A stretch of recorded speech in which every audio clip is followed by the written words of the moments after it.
don't be in a rush, we got catching up. You don't know about me cause you stay out of touch. I'ma give you some, but never get too much.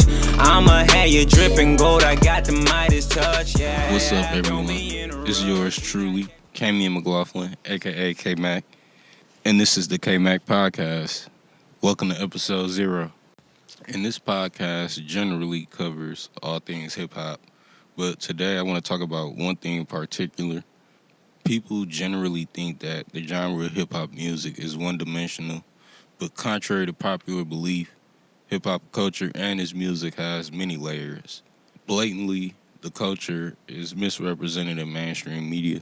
Most people think that rap music is mainly about misogyny, drugs, gangs, violence, materialism, and money, but these things are also present in other genres of music simply because it sells. There are various subgenres of hip-hop music that each cater towards various demographics of society. The purpose of this podcast is to show that there are various layers of hip-hop music, and even though negative things are what's selling, that there is rap music that you can learn and be enlightened from. And today I have with me a very special guest, Milwaukee artist / engineer / entrepreneur, A. Will, and together we're going to give you a culture on the culture. Music has such a large reach, and has such an emotional impact, whether it be positive or negative for people, that they can be music that they may not necessarily know, but it'll make them move in some kind of way. Like if you ever watch any festival footage, I'm more than sure there's people in the crowd who are cheering for somebody who they probably don't even know who they're watching on stage. Right. But if the music they're listening to has them moving like that, then that's how you know that you're dealing with a good song.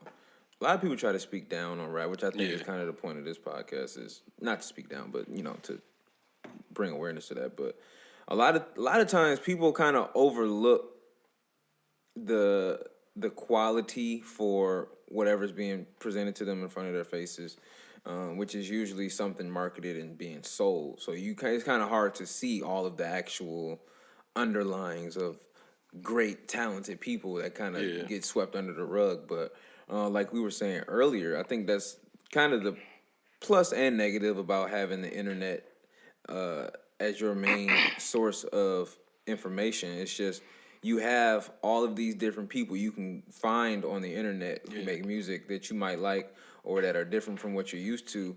But at the same time, like I said, it's a lot of different music to go through. And that's why I think that's why you see now more than ever, you have so many different like if you pay attention to like festival stages, or if you pay attention to just even on like the timeline on Twitter or the internet, there's just a lot of different artists kind of being pushed by different groups of people because there's so many different artists to get behind and to support, and that are doing something that people like and making music that people enjoy.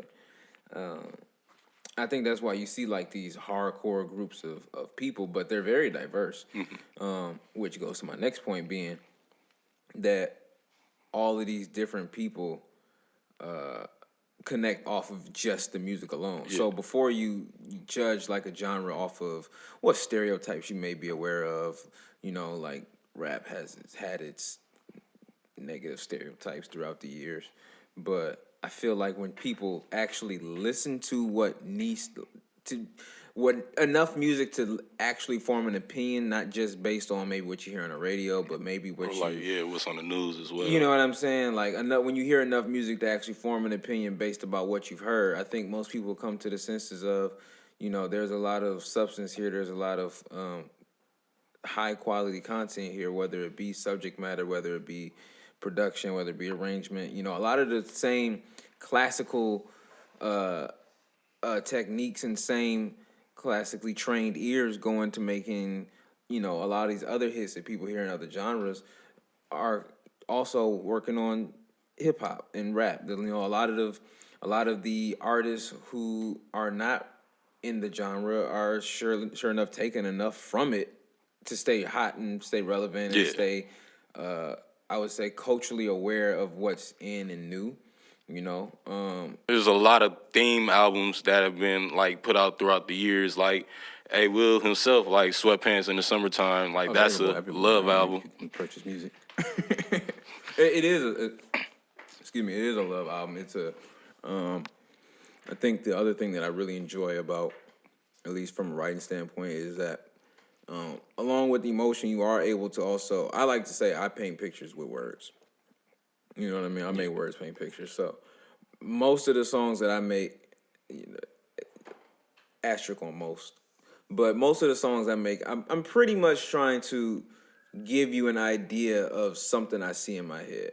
Like, so I just want you to hear it. Yeah. You know what I mean? So, I'm the type of person where when I'm writing something or when I'm listening to something, I'm seeing different images, I'm seeing different colors, I'm seeing different ideas, I'm seeing all these things come together while I'm putting a song together. So when I'm playing it for people or when people play it, on their own somewhere, I kind of want them to be able to see a movie or see some sort of image in their head when they listen to what I got going on. When they hear a story maybe about let's see, I've done story songs before. You have stuff structured like telling a story from beginning, middle, and end, just like a movie would. I want somebody to be able to follow these characters, follow these plot lines, follow the words I'm saying, follow the things that I'm trying to make you feel. And by the time that song is over, they will have a clear, definitive picture of that in their head.